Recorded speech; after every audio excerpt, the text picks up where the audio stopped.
विधवा औरत को अशुभ क्यों मानते हैं? क्या है? विधवा विधवा औरत को अशुभ क्यों मानते हैं? बैठिए। अच्छा, आपके यहाँ गए थे कल? राजस्थान के हैं क्या? हाँ हाँ हाँ जी।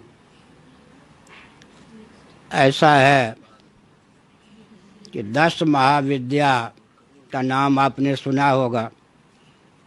तो 10 महाविद्या को न समझते हो तो कल्याण गीता प्रेस से प्रकाशित एक विशेषांक है, शक्ति अंक।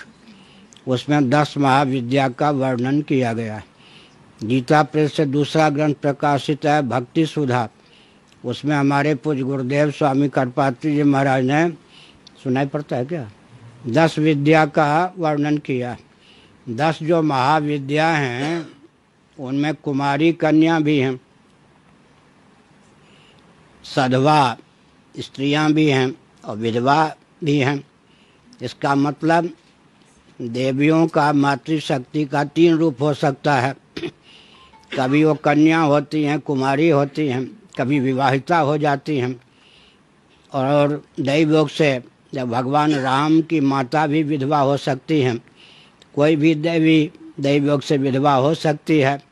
लेकिन सनातन धर्म में 10 महाविद्या के अंतर्गत विधवा, सधवा, कुमारी तीनों हैं, सबका सम्मान है।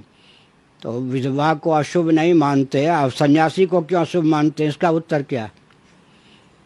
प्रवृत्ति मार्ग में जो आगे बढ़ना चाहता है उसकी मान्यता यह है कि सन्यासी का दर्शन हो जाने पर ये निवृत्ति मार्ग के पथिक हैं, हमारी प्रवृत्ति में बाधा पड़ सकती है। यह आम धारणा। यहाँ तक कि मंडन मिश्र की भी यही धारणा थी कि श्राद्ध के समय यह सन्यासी कहाँ से टपक पड़ा। आदि शंकराचार्य नभो मार्ग से आकाश मार्ग से गए ना, सामान्य व्यक्ति की नहीं, मंडन मिश्र जैसे विद्वान की भी यही भावना थी कि देव कार्य में, पितृ कार्य में, विवाह इत्यादि में सन्यासी का दर्शन हो जाना माने विघ्न है। दूसरी दृष्टि है कि नारायण स्वरूप सन्यासी होते हैं, इनका दर्शन हो जाना सुमंगल है। तो 2 प्रकार की दृष्टि हो गई ना सन्यासी को लेकर। प्रवृत्ति मार्ग में जो बहना जानते हैं या चलना चाहते हैं उनकी धारणा होती है ये जो निवृत्ति परायण हैं सन्यासी, इनका दर्शन हो जाने पर मानव प्रवृत्ति में हम सफल नहीं होंगे। लेकिन मुंडक उपनिषद का कहना है अर्चयेत भूति कामः।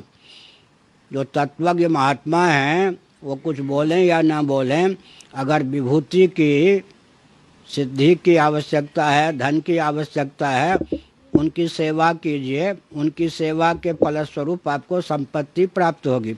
इसी प्रकार जिनके पतिदेव मर गए, दिवंगत हो गए, वो जो देवी हैं उनके बारे में मान्यता यह है कि अब प्रवृत्ति मार्ग सुप्रत हो गई, भगवान में मन लगावें, भगवान ही इनके सब कुछ माता पिता पति हो गए।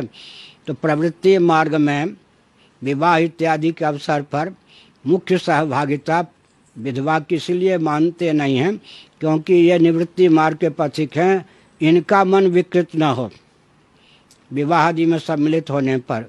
और हम लोग प्रवृत्ति मार्ग के व्यक्ति हैं, इनके दर्शन से हमारी प्रवृत्ति में विघ्न प्राप्त न हो। जैसे अभी एक समिति ने क्या किया, वृंदावन में जो विधवाएं हैं, कोई युवती भी विधवा हैं, भजन करती हैं, उनको कहा कि आप भी खेलो होली। वो भी गाने लगी, बजाने लगी और क्या नाचने लग गई और रंग आदि से कि आपका मनोविनोद हो जाएगा, विधवा हो गई तो क्या हो गई। लेकिन ये तो ठीक नहीं है। दोनों दृष्टि है। अगर विधवा आदि को ये जो मांगलिक कार्य हैं, कौन प्रवृत्ति परक विवाह इत्यादि, उनमें मुख्य कर्म करने के लिए हम आगे बढ़ाते हैं, या विवाह के अवसर पर जो कुछ काम से संबद्ध गीत होते हैं ना, अगर विधवाएं भी गाने लग जाएं तो उनका मन विकृत हो सकता है। दूसरी बात है हमें विघ्न न प्राप्त हो और इनका मन विकृत न हो। 2 दृष्टियों से विधवाओं को प्रवृत्ति परक जो कार्य हैं उनसे कुछ दूर माना जाता है। इसका अर्थ ये नहीं कि उनको अशुभ माना जाता हो या हीन दृष्टि से देखा जाता हो, ऐसा नहीं। आपको नहीं पता होगा, महाभारत पढ़िए, राजा पांडु का शरीर तो पूरा हो गया था, कुंती विधवा थी, लेकिन द्रौपदी रानी होने पर भी, राज्य मिलने के बाद राजरानी होने पर भी राजमाता कौन थी? कुंती थी या नहीं? अपने लिए जो साड़ी मंगाती थी उससे अधिक कीमत की साड़ी सासू जी को देती थी। किनको? कुंती जी को, ताकि इनके मन में यह न हो कदाचित मेरे पतिदेव होते तो। ये महाभारत में लिखा है क्या? वो भले ही कुंती सफ़ेद कपड़ा तरक भरक वाले न पहनती हों, लेकिन द्रौपदी उनको अपने से अधिक कीमत की साड़ी खरीद के देती थी। इसका मतलब ये है कि सधवा जो हैं वो बहुत सम्मान करें विधवा के। विधवा जो हैं, कहीं हम प्रवृत्ति मार्ग की ओर न चले जाएं, हमारा मन दूषित न हो जाए, इसलिए भगवत भजन सत्संग आदि में मन को लगावें। उत्तर हो गया।